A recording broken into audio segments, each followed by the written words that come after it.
Este día por fin ha llegado. Hablemos de la vida de un soldado alemán común durante la Segunda Guerra Mundial, cómo sobrevivían, qué comían realmente y, lo más importante, en qué pensaban en aquellos momentos. ¿Es cierto que tenían chocolate ilimitado y otras historias similares? ¿Qué pastillas tragaban mientras conquistaban Francia? Todo esto y mucho más lo analizaremos ahora mismo, sin adornos.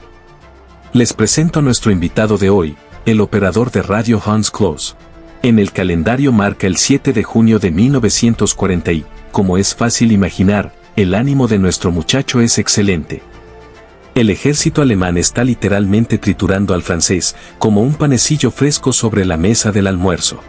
Llamar a esto la batalla por Francia en su fase decisiva, del 5 al 12 de junio, resulta incluso incómodo, más bien parece una paliza. Los franceses, por supuesto, intentaron resistir con todas sus fuerzas, pero prácticamente no tenían nada que oponer a los alemanes. En algún lugar cerca del río Sena, dentro del grupo de ejércitos B, nuestro Hans se prepara para rematar definitivamente al 10 grados cuerpo francés y a la división escocesa que lo apoyaba. Y lo que más eleva su moral no es siquiera la aplastante superioridad técnica, en ese aspecto los franceses no iban tan catastróficamente rezagados. Hans y sus camaradas creen firmemente en la victoria gracias a la brillante táctica y estrategia del Tercer Reich. El ejército francés seguía viviendo según los esquemas de la Primera Guerra Mundial, las órdenes del alto mando podían tardar días en llegar al frente, debido a mensajeros lentos y a una desconfianza total hacia la nueva tecnología. En cambio, entre los alemanes todo funcionaba de otra manera, las órdenes, incluso las emitidas directamente desde los despachos de Berlín, llegaban a la línea del frente en cuestión de horas, e incluso minutos. En cada unidad operativa había obligatoriamente un operador de radio, y ese era precisamente el papel de Hans. Casi las 24 horas del día recibía información de inteligencia, la transmitía al cuartel general y devolvía las órdenes frescas a los comandantes de campo. Los generales franceses parecían a los alemanes increíblemente perezosos, torpes y abiertamente estúpidos, y los soldados lo veían cada día con sus propios ojos. Por eso nadie dudaba de la victoria ni por un instante. Esa fe inquebrantable en su propia superioridad permitía a Hans y a sus compañeros soportar extenuantes marchas forzadas de un día entero y avanzar sin descanso. La famosa táctica del Blitzkrieg es bien conocida, así que no nos detendremos demasiado en ella. Hablemos mejor de lo que realmente permitió a los alemanes combatir prácticamente sin parar durante todo el día, un espíritu de combate extraordinariamente alto, reforzado por un pequeño pero poderosísimo ayudante llamado Pervitin. Su papel en la campaña francesa ha sido ampliamente revelado en los últimos años, en particular en una investigación documental del canal Secretos de los Muertos. Si hablamos con franqueza, las probabilidades de que nuestro Hans consumiera Pervitin de forma regular se acercan al 100%. A los soldados de rangos inferiores se les suministraba oficialmente y en masa. El Pervitin es anfetamina pura. No hace falta explicar cómo actúa, despierta una segunda respiración, elimina el cansancio, acelera el cerebro y el cuerpo. Por supuesto, a largo plazo destruía el organismo de forma catastrófica, pero ¿a quién le importaban las consecuencias a largo plazo en 1940? La victoria se necesitaba aquí y ahora, así que el Pervitin, y a veces incluso la cocaína, se utilizaban generosamente. No obstante, no hay que señalar únicamente a los alemanes. Métodos similares fueron utilizados también por británicos y estadounidenses, aunque estos últimos solían dar estimulantes a centinelas y guardias para que no se durmieran en su puesto. En la guerra, todas las categorías morales se desplazan. Incluso los médicos usaban Pervitin para tratar a los heridos, ya que ayudaba a amortiguar el shock postraumático. Así que Hans lo tomaba con regularidad y sin demasiados remordimientos. Pero cualquiera que entienda un poco de biología sabe que semejante carga quema calorías a una velocidad salvaje. Por eso los alemanes necesitaban comer bien. Existe el mito popular de que los soldados de la Wehrmacht se daban festines de langosta con caviar negro y lo regaban con coñac milenario. En realidad, todo era mucho más prosaico. Hans, como los demás soldados rasos, seguía una dieta estrictamente calculada. Napoleón decía que un ejército marcha sobre su estómago, y la dirección del Reich seguía ese principio al pie de la letra. Se contrató a todo un equipo de científicos, bajo la dirección de Richard Walter Darr, que calculaban las raciones con precisión de gramos. En 1940, Hans y sus camaradas recibían diariamente 2 comidas calientes y una fría. No se trataba del famoso rancho seco de las leyendas, detrás de las divisiones móviles de la Wehrmacht casi siempre seguían cocinas de campaña. En el 90% de los casos, el personal se alimentaba allí. El desayuno de Hans solía ser modesto: pan con mantequilla, un poco de mermelada y, si había suerte, un trozo de embutido. Según el plan, por la mañana correspondía aproximadamente una sexta parte de las calorías diarias. La comida principal, el almuerzo, debía aportar alrededor del 50% de la norma. Incluía carne, en 1940 aún bastante decente, aunque más tarde se recurriría incluso a la carne de caballo, verduras, frutas y algo dulce, la mayoría de las veces leche condensada. La cena, sobre el papel, prometía un 33% de las calorías, pero en la práctica solía repetir el desayuno, y los soldados se las arreglaban como podían hasta la mañana. A veces aparecía algo más sabroso en las cocinas, pero en general el sistema alimentario del Reich era mediocre. A los británicos, masticando bistecs, y a los estadounidenses, con sus chocolates y caramelos, les iba notablemente mejor.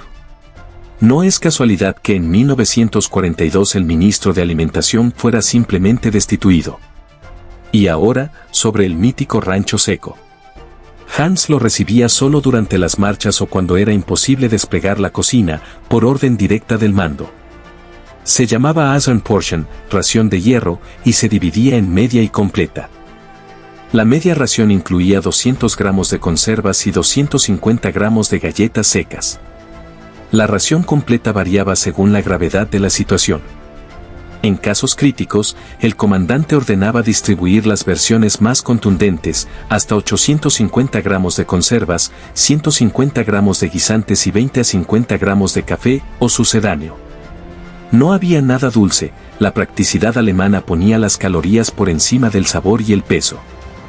El sabor dejaba mucho que desear, por lo que los soldados a menudo sobrevivían gracias a paquetes de caza o dulces requisados como botín. Con el paso de la guerra, por supuesto, todo empeoraba. Otro detalle curioso es el café. En Internet abundan historias de que los alemanes bebían auténtico café aromático durante las pausas. En realidad, Hans solo podía soñar con el café de verdad, era un lujo. En las cocinas de campaña y en las raciones, en el 99% de los casos, había café de achicoria hecho de bellotas. Lo bebía toda Alemania, incluido el ejército. Llamar café a ese brebaje cuesta, pero en condiciones de campaña al menos calentaba, y nadie se quejaba demasiado. En general, el sistema de alimentación distaba de ser ideal, pero era muy pragmático, los soldados no pasaban hambre. Pasemos al dinero. Hans es un soldado raso del rango más bajo, por lo que recibía el llamado salario de frente, el Wehrsold, 30 marcos del Reich al mes, libres de impuestos. El dinero solía ir automáticamente a una cuenta en un banco alemán, pero el soldado podía retirar una parte en el lugar o cobrarla en fracciones cada 10 días. Cuando Hans ascendiera a cabo, recibiría 35 marcos, como suboficial, ya 60. Los sueldos de los oficiales comenzaban en 70 y llegaban hasta 200 para los coroneles. La diferencia, como se ve, no era enorme. Incluso un general de brigada ganaba aproximadamente lo mismo que 10 Hans, aunque mandara a decenas de miles de hombres. Pero había un truco: a Hitler le encantaba repartir primas, regalos de cumpleaños y todo tipo de bonificaciones a los oficiales, matando así 2 pájaros de un tiro. Los soldados estaban satisfechos con su salario y los oficiales se relamían con otro regalo del Führer. Para comparar, 30 marcos equivalían a unos diciembre de $13 de la época. Un soldado británico raso ganaba un poco menos, noviembre de $23, y uno estadounidense, 3 veces más. Aún así, el sueldo de Hans podía considerarse decente, era el doble de lo que podía ganar en la vida civil un fresador cualquiera de Frankfurt. Además, por cada día de combate se añadía un bono de medio marco. En 1940 aquello parecía una auténtica montaña de oro. Todos estaban convencidos de que en 1 o 2 años el mundo entero caería a sus pies y podrían volver a casa con dinero para una casita acogedora. Cómo acabó todo, lo sabemos perfectamente. Otro estereotipo popular es el de la higiene. Tras la Primera Guerra Mundial y los horrores de la gripe española, la disentería y las enfermedades de trinchera, muchos esperaban que la nueva guerra fuera más limpia. Y, en efecto, fue mejor, pero llamar ideales a las condiciones de Hans sería exagerar mucho. Los soldados de la Wehrmacht Alois Hager y Helmut Boss escribieron todo un libro sobre la higiene del Tercer Reich. Según ellos, en el frente oriental todo era catastrófico, piojos, parásitos, pies mojados y otras delicias caían sobre los alemanes a montones, y ya no quedaba rastro del famoso pedantismo. En 1940, en Francia, la situación era notablemente mejor. Pero incluso entonces, a juzgar por decenas de fuentes, no se puede llamar especialmente pulcros a los alemanes. La conclusión es la siguiente: Hans es el mismo tipo de soldado que miles de millones antes y después de él. La única diferencia es que el ejército alemán se distinguió por un número récord de crímenes de guerra, y de forma irónica los propios alemanes prefieren olvidarlo.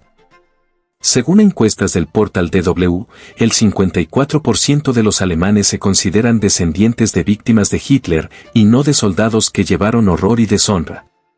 Cerrar los ojos ante esto es imposible. No existía ninguna SS separada que supuestamente cometiera todas las atrocidades mientras la Wehrmacht permanecía limpia y formada por simples soldados. Ese mito fue destruido hace mucho tiempo. Los soldados de la Wehrmacht merecen la misma vergüenza histórica que todo el resto del pueblo alemán de aquella época. Nunca en la historia ningún ejército trató al enemigo con una crueldad tan inhumana ni violó el derecho de guerra de manera tan sistemática y descarada. Fuera del basurero de la historia, estos llamados soldados no merecen nada. Sí, hubo excepciones, pero la abrumadora mayoría de los hechos grita lo contrario. La Wehrmacht de 1940 eran criminales de guerra bien alimentados, bien cuidados y estimulados químicamente. Nosotros sabemos qué ocurrió después. Hasta la próxima, amigos.